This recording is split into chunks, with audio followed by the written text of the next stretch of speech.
Laura was a very remarkable person. She was probably one of the happiest people I've ever known in my life. She just always had this inner light about her that really stood out. Full of life, funny.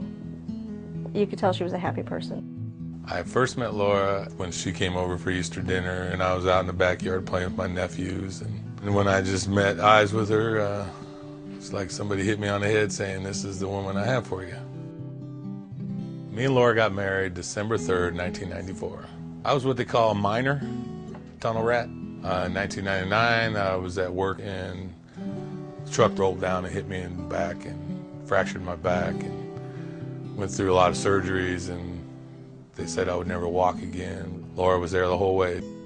I first met Frank and Laura in January of 2002. Laura worked at a small church school, and even though Laura was the only one working, Frank's disability income was their primary source of income at that time. I called Laura. We went through a needs analysis. You know, they didn't want to skimp on anything, and we didn't skimp on anything when we put the policy together. They purchased small whole life policies with a very large term rider. Laura was not sick at all at the time. In fact, she actually qualified for preferred rates, which was the best rating class we had at the time. Frank was actually not able to get insurance through my primary company, and we were able to get him a smaller policy with another company. 2 weeks later, we went to the doctor. We found out that she had this large tumor underneath her uterus area. And then they found another lump next to her lymph node. So, we were both very thankful that we had signed up for insurance then. Bethany was 5, Josh was 3, and I was having faced to be possibly a single dad and raising 2 kids, with a broken back. She had finished the chemo and everything was good and everything was in remission, and we got a call. And it was her doctor saying, "You need to come back for surgery ASAP."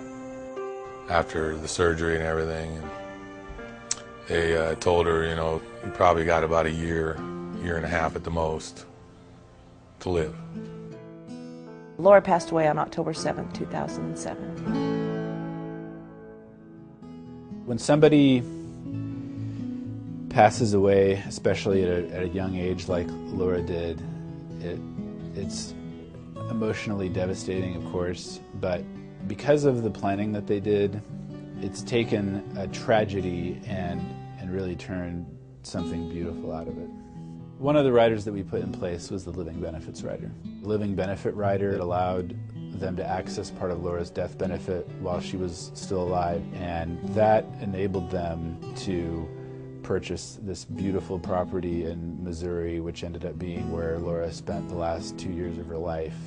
Frank now has his own permanent insurance through spouse's paid-up purchase option. It's a special type of policy just for this situation, and it is building some cash value for retirement and being able to support the kids after he's gone.